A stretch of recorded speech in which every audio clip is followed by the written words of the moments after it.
ನನ್ನ ಮಾವ ನಿಮ್ಮಪ್ಪ ಧರ್ಮರಾಜ್ ನನ್ನ ಕೈ ಹಿಡಿದು ಮನೆ ತುಂಬಿಸ್ಕೋಬೇಕು. ಆಗ ನಾನು ನನ್ನ ಮಗಳ ಜೊತೆಲಿ ಬಲಗಾಲಿಟ್ಟು ಒಳಗೆ ಬರ್ತೀನಿ.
ನಿಜವಾಗ್ಲೂ ಆ ವ್ಯಕ್ತಿ ಜೈನ ಒಪ್ಕೊಂಡು ಮನೆಗೆ ಕರ್ಕೋತಾರ?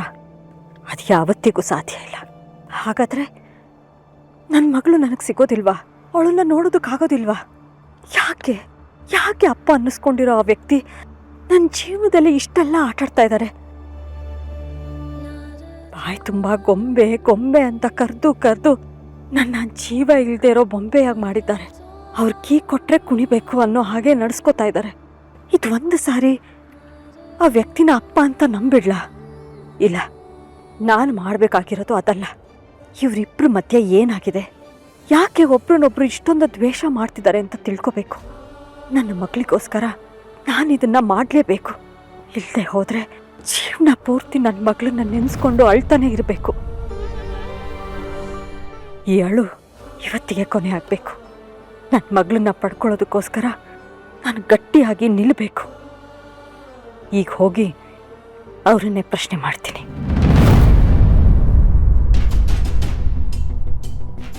ಲಕ್ಷ್ಮಿ, ಮನೆಗೆ ಹೋಗೋಣವಾ?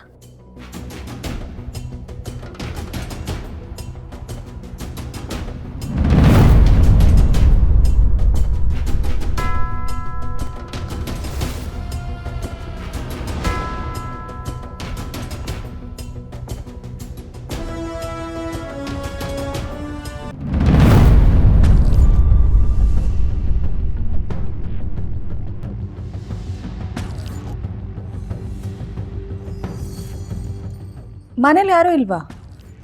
ಯಾರೂ ಇಲ್ಲ. ಏಕೆ? ನಾಗಿ, ನಿನಗೆ ರಜೆ ಬೇಕು ಅಂತ ಕೇಳಿದ್ಯಲ್ವಾ? ಅದು ನಿನಗೆ ಖಂಡಿತ ಸಿಗುತ್ತೆ. ಅದ್ರ ಜೊತೆಗೆ ಫಂಕ್ಷನಲ್ಲಿ ಮಿಂಚೋಕೆ ಗ್ರ್ಯಾಂಡ್ ಆಗಿರೋ ಒಂದು ಗಿಫ್ಟ್ ಕೂಡ ನಿನಗೆ ಸಿಗುತ್ತೆ. ಹೌದಮ್ಮರೇ, ಏನು ಗಿಫ್ಟ್ ಕೊಡ್ತೀರಾ? ಅದು ನಿನಗೆ ಬೇಕು ಅಂದರೆ ನಂದೊಂದು ಕಂಡೀಷನ್ನ ನೀನು ಒಪ್ಕೋಬೇಕು.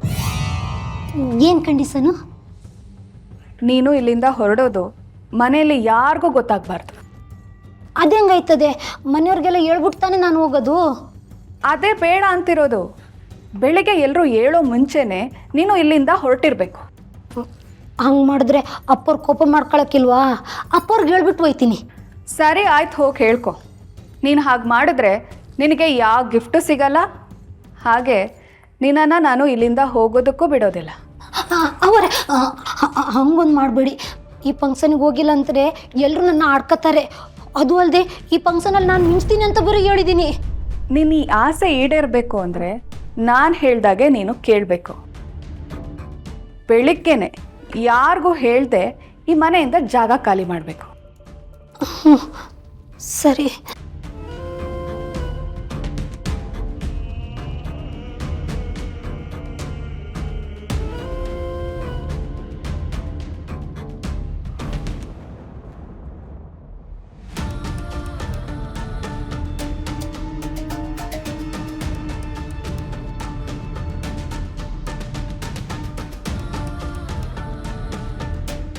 ಶೋಭಿ, ಏ ಶೋಭಿತಾ, ಏನೇ ಯೋಚನೆ ಮಾಡ್ತಿದ್ಯಾ? ಏನಿಲ್ಲ, ಎಲ್ಲರೂ ಎಲ್ಲಿ ಹೋಗಿದ್ದಾರೆ? ಊರಿಗೆ ಹೋಗ್ತೀನಿ ಅಂತ ನಾಗಿ ಬೆಳಗ್ಗೆನೇ ಹೊರಟ್ಲು. ಪಾವನಿಗೇನೋ ಸ್ವಲ್ಪ ಹೊಟ್ಟೆ ನೋವು ಅಂತ ರೆಸ್ಟ್ ತಗೊಳ್ತಿದ್ದಾಳೆ. ಬೇರೆಯವರೆಲ್ಲರೂ ಹೊರಗಡೆ ಹೋಗಿದ್ದಾರೆ. ದೇವಕಿ ಅತ್ತೆ?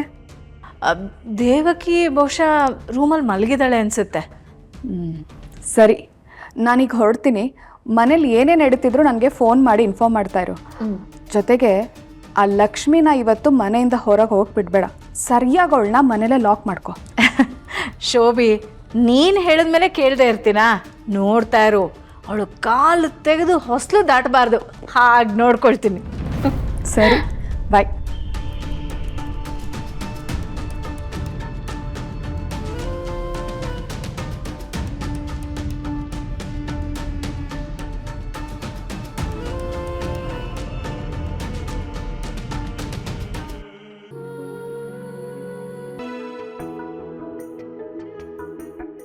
ಏನೇ ಡಂಗಾಣಿ, ನಮ್ಮ ಅತ್ತೆನ ಸಖತ್ತಾಗೆ ಚೇಂಜ್ ಮಾಡಿದ್ಯಾ? ನಾನೇನು ಅವ್ರನ್ನ ಚೇಂಜ್ ಮಾಡಿಲ್ಲ, ಅವರೇ ನನ್ನನ್ನು ಚೇಂಜ್ ಮಾಡಿರೋದು. ಈ ಡವ್ಗಳಿಗೆಲ್ಲ ಏನು ಕಮ್ಮಿ ಇಲ್ಲ. ಅದು ಸರಿ, ನೀವಿಬ್ರು ಎಲ್ಲಿಂದ ಬರ್ತಾ ಇದ್ದೀರಾ? ಅಯ್ಯೋ, ನಮಗೆ 1000 ಕೆಲಸ ಇರುತ್ತೆ, ಅದೆಲ್ಲ ನಿನಗೆ ಯಾಕೆ? 2 ಖಾಲಿ ಮನ್ಸುಗಳು ಭರವಸೆ ತುಂಬ್ಕೊಳಕ್ ಹೋಗಿದ್ವು ಅಂತ ಅನ್ಕೋ. ಆಯ್ತು ಬಿಡಮ್ಮ ಮಹಾಕಾಳಿ, ನಿನಗೆ ಬಾಯಿ ಕೊಟ್ಟು ಗೆಲ್ಲಕ್ಕಾಗತ್ತಾ ಹೇಳು? ಆದರೂ ಇವತ್ತು ಕಾಲೇಜಲ್ಲಿ ನಡೆದಿದ್ದನ್ನ ನೆನೆಸ್ಕೊಂಡ್ರೆ ಮೈ ಜುಮ್ಮನ್ನತ್ತೆ ಕಣೆ. ನಾನು ನಮ್ಮ ವಿಷಯ ಹೇಳಕ್ಕೆ ಹೋದಾಗ ನೀನು ಯಾಕೆ ತಡೆದೆ? ಆದಿ, ನಮ್ಮ ಮದುವೆ ವಿಷಯನ ಎಲ್ಲರ ಹತ್ರ ಹೇಳ್ಕೊಳ್ಳೋದು ನಿನಗೆ ಇಷ್ಟ ಇಲ್ಲ ಅಂತ ನನಗೆ ಗೊತ್ತು. ಆದರೆ ನನ್ನನ್ನು ಸೇವ್ ಮಾಡೋದಕ್ಕೋಸ್ಕರ ಅದನ್ನು ಹೇಳೋ ಪರಿಸ್ಥಿತಿ ಬಂದಿತ್ತು. ಇಂಥ ವಿಷಯನ ಹೇಳ್ಕೋಬೇಕು ಅಂತ ನಿನ್ನ ಮನಸ್ಸಿಗೆ ಅನಿಸ್ಬೇಕು. ಈಗಲೂ ನಿನಗೆ ಅದನ್ನು ಹೇಳ್ಕೋಬೇಕು ಅಂತ ಅನ್ನಿಸ್ತಿಲ್ಲ ಅಂತ ನನಗೂ ಗೊತ್ತು. ಅದಕ್ಕೆ ನಾನು ತಡೆದೆ. ಅದಕ್ಕೆ ಅಲ್ವಾ ನೀನು ನನಗೆ ಹೆಂಡತಿಗಿಂತ ಒಳ್ಳೆ ಫ್ರೆಂಡು.